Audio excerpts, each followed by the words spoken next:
it seems that every time I make a video, the quality is lower than the last. It's not because I don't want to really just spend time and really improve the quality of all the videos and all that, such and whatnot.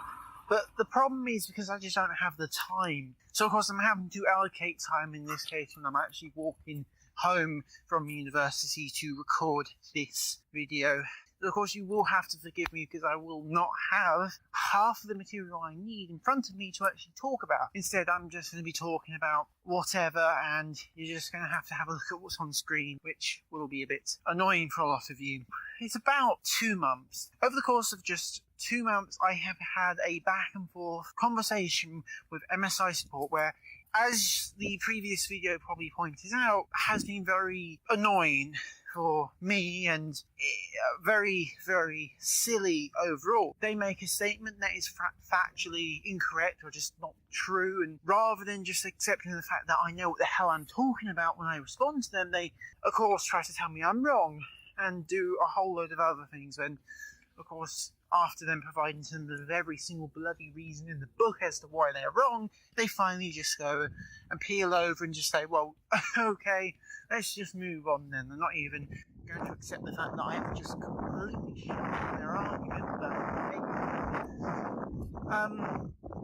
So yeah, this 2-month-old ticket that has had a continuous back and forth was closed. It was closed on the 31st of October, and there's a very good reason why. Contacted Computer Advance Limited, the guys who sold me my laptop. They contacted some people at MSI, and they were like, look, okay, if you feel there's something wrong, send it in for another RMA. So this will be the 3rd RMA, and if anything is determined to be wrong with the laptop, they will repair it and do all that lot. And I'm like, well, I actually responded to them pretty much straight away saying, look, MSI have already made it bloody clear that they do not consider anything to be wrong with my laptop. So I'm not really entirely sure how I can send my laptop off to them to have them then pretty much turn around to me and say that, hey, there's nothing wrong with this, we're going to send it back to you unfixed and all that. And it's just like, well, it's just going to be a huge waste of time for me, especially when considering I'm in the 3rd year of university. I have a dissertation to do, which last time I checked, I actually have something like 2 weeks to get the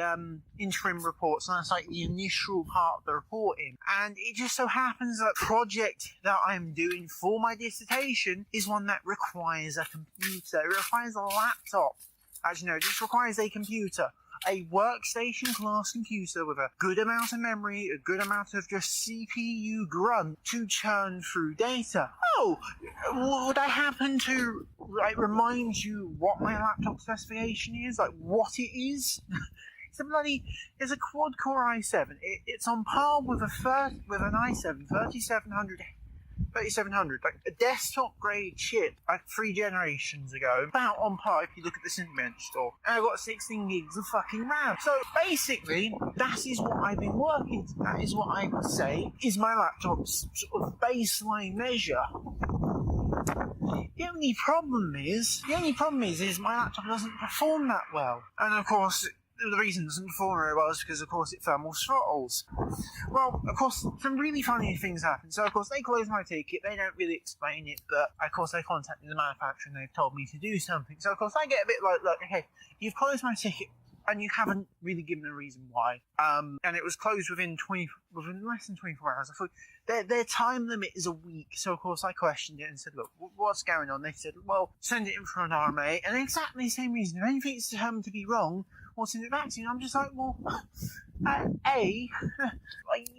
the support has made it bloody abundantly clear you don't consider anything wrong with it. So, I mean, this is currently where we stand. Of course, I'm not stupid enough just to send it off to them and just say, get on with it, because based upon my previous 2 interactions, and pretty much based upon the last thing they told me to do, which was, hey, can you, actually benchmark your computer and just, measure all this kind of crap? I'm just like, well, look, I'm an applied physics student. At university, I've been trained in how to properly measure and test all this kind of crap. I'm going to do it. I'm going to do it. Once I've done it, then I'll do the RMA. I can't say it's been a very easy thing because I have to wait a good amount of time for my system to get into thermal equilibrium with the surroundings. Of course, from day to day, temperatures tend to vary a bit, so a couple of degrees here and there, but it does make a difference, and it does make a noticeable difference. But over the course of, I think, 2 weeks, in between when I've been doing things, I've actually measured and benchmarked my entire computer, and for the most part, that's what you've been seeing on screen now. Just still images of those benchmarks showing off what I would say the pinnacle point, the final part of the benchmark or test. When I say this is what we got, this will be looking at things like the full everything to do with the temperature of the CPU, the sort of maximum / average GPU temperatures, the clock speeds of everything, the amount of GPU memory use. So don't look at the system memory use, because that's not in question here. All of this data is present in an Excel spreadsheet. You can look at it. I'm hopefully going to record a few videos of me actually running a few of these tests. I haven't done it yet because, frankly, it's bloody boring to sit around for 10 to 20 minutes at a time to run these tests and let the system get into like a thermal equilibrium. It took a lot of time to get all that data. Probably what I'm most proud of, to explain my point, is the load versus temperature clock speed sort of test in that I actually made a few plots out of. They look pretty damn good, if you ask me. But pretty much it shows a very clear-cut sort of correlation here. Mind you, of course, these are the most intense stress tests that we could run, but it's still a test. It's to say, you're testing both Fermark and, you're mainly testing Fermark and bloody 3D Mark. Like, seriously, they told me to contact the repair centre. I contact the repair centre, and they say, yeah, the only two tests we run are 3D Mark and Fermark. And I'm like, well, hang on a second. Both these two benchmarks are more GPU driven. So, of course, I've expanded the data set a lot. Well over double what the amount of tests they would have run anyway. So, I mean, a lot more data to go from. But looking at the results from Fermark and OCCT, one Fermark, of course, is our GPU test. We set the GPU to 100% straight away with 0% CPU load, or should I say 5% CPU load. That's like the minimum CPU load we can get. We're talking thermal throttling. The system cannot handle even just the GPU. The GPU's handle pretty well, but just inherently, heat from the CPU, heat from the GPU. I mean, they cross exchange. This is, of course, apparent, especially when we're just testing the CPU, because when we're just testing the CPU, so this is just OCCT, we're plotting also the GPU temps, and you can see, as the CPU temps go up, the GPU temps go up. So, when we look at the OCCT and Fermark results, I mean, you can see, the temperature is so much high, the temperatures are just so much higher, because it works in the other way around. The GPU's dumping heat into the CPU, and it just means that the CPU's going to thermal throttle more. And this is true for that entire sort of series of results. We tend to see that the CPU thermal throttles at a lower load amount, because of course you also have to contend with the GPU fighting for resources on Fan 1, because that's primarily the cooling system for the CPU and the GPU. Fan 2, of course, is just pretty much exclusively for the GPU, but to be honest, more often than not, it's the CPU that is having problems on this system. So, kind of interesting. Now, what is actually more interesting is pretty much, I've been running the the BIOS I've been running have been exactly the same for the better part of 2 months. So pretty much since I got my laptop back, I've been running the same BIOS and PC. Well, we're different from what they sent back to me. I mean, I went to an earlier version of the EC, so this would have been so I'm currently running EC version 0.106. And that netted me 6,000 RPM on Fan 1 and 6,200 on Fan 2. And this was true for 2 months. Literally no change.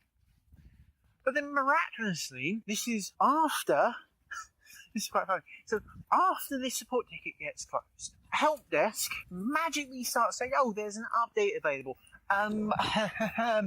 Help desk has never said to me that there's an update available. It's just never happened, which is kind of odd. And then we have a reboot, a completely random reboot, middle of the day, about 12 o'clock. Is it a blue screen? Is it just Windows being Windows? No, because looking in the event viewer, it's neither of them two. In fact, Windows just knows there was a reboot.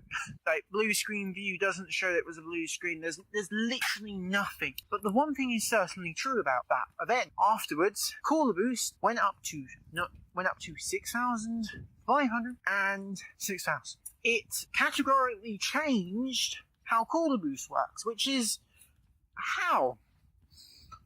How can a reboot change how Caller Boost works? It's like built into the EC firmware. That alone is not that much evidence. But what happens if we have a second reboot?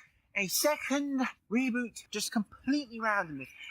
I feel the second reboot was, it depends what the date is today. I feel the second reboot was around the 11th. The exact date I'm pretty sure is going to be on screen anyway. But we have this second completely random reboot. Windows, of course, doesn't know what the fuck's going on with it. I don't know what the fuck's going on with it because it wasn't a blue screen. The system is stable. And funnily enough, yet again, Caller Boost has been changed. Now, Caller Boost will go up to 7,000 and around 6,400. Seems pretty fucking familiar, if you ask me. That reminds me of an earlier version of the fucking EC firmware. It's not quite the same, but it's close enough. Hello? That seems pretty fucking suspicious. But yeah, what makes it even worse is the fact that even fucking silent options gets fucked up. So pretty much since this happened, silent options has been pretty much impossible to use. So I can still set the fan speed, that's not really changed, but it only holds for very low loads. As soon as the system gets under load, it just ignores what I've set. So if I set it below, it will go to 4,800. If I set it above, it will go to 4,800. The 2 month window after I got my laptop back, silent options would set up to a maximum of about 5,800 RPM, both fans. Because of course, with Caller Boost, both fans would operate at 6,000 RPM, so it just wouldn't let you go any higher. But after these two random reboots, after Caller Boost has been changed, what's that? Silent options magically can set the fan speed up to 6,000 RPM. In fact, I'm pretty sure it can maybe even go a bit higher than that. I'm sorry, that's a bit fucking suspicious as well. Somehow, two random reboots just happened to happen after the ticket was closed, after I get told there's a fucking update for fucking help desk, and magically I can technically say it just so happens to be the very things that they said they could push out in an EC update. Seriously. Looking at the change log, well, looking at what version of the EC I have installed hasn't changed. So, it could be said I'm running the same EC firmware, but it is very fucking obvious that something has happened. And so, of course, we're left with a bit of a dilemma. I need to send my laptop in for its third RMA. I have all this evidence built up, basically showing the fact that, hey, even the really shitty, you've completely fucked the computer up, your really shitty attempt to quell my anger technically hasn't worked, because again, it's still not up to the same 7,200 RPM on both fans, which, honestly, I know for a fact will make a fucking difference. Looking at the difference between 4,800 and, 6,800 or some shit, I really don't know. There is a tangible difference. It sort of offsets it, but at the same time, it's like, well, no, I'm not going to accept them just pushing up the limits, because quite frankly, I mean, they made it abundantly clear that this is not a good idea. They've made it abundantly clear that this could be bad, and yet here we are, like a very suspicious little fucking two reboots that just so happen to coincide with, hey, your Caller Boost speeds are now higher. It just seems very, very odd. this is kind of a hard part now, because of course, dissertation is due. I need to... I just need to finish the dissertation, but I can't do it because I got to send the laptop back, and I want to do it before Christmas, because then hopefully I get it back before Christmas. Well, it is annoying. It is really annoying. But hopefully they resolve it. But I mean, if they don't, I've got all this evidence to say, otherwise, to say that, look, you've screwed me over a lot, and frankly, I mean, this is the final time. That this is, of course, if they fail this RMA, it's probably going to have to be resorted down to legal action. I really do not want to have to go down that route, because it is going to be a huge setback. It's just going to be a lot of time and potentially even money that I'm going to have to waste to try and get this thing resolved. But I mean, if this is how they treat customers, if this is the kind of shady and underhand tactics that they try and pull, I mean, what can I do? I mean, someone has to sort of take a step back and say, like, this isn't right. It's time that something is done, and that's exactly what I'm going to be doing. I mean, so yeah, this is probably going to be the last update I push out for a while, simply because, I mean, I just do not have, I won't be having my laptop with me, and I just probably won't have the time. I mean, as soon as I get my laptop back, it will be the matter of delving into the next sector, the next section of my course, to revise and review all that kind of material. It's going to be a challenge. But of course, once I finish all this, hopefully, I mean, if this gets resolved, either way, I will be putting up a final. If this gets resolved, I will be giving you a nice update video where I'm all going to be happy, chatty, and maybe we get back a couple of gaming videos here and there. But if this doesn't get resolved, I mean, your update video will be me being really pissed off, because again, this is going to be like a 3-week endeavour. In fact, this is probably time that this is something that I will try to just get out of them. Just like, look, this is unacceptable. I mean, it's taken you 3 RMAs at a couple of weeks apiece. I want compensation. I mean, this should never have happened in the first place. It's just one of those things that they should never have tried to just cover this up. They should have just been upfront and honest with everyone and just said, look, we screwed up. The fans are set a bit too high, they're a bit unstable. We're going to be fixing it. And then it all been golden. But no, they let people put reviews up to say everything's good and golden.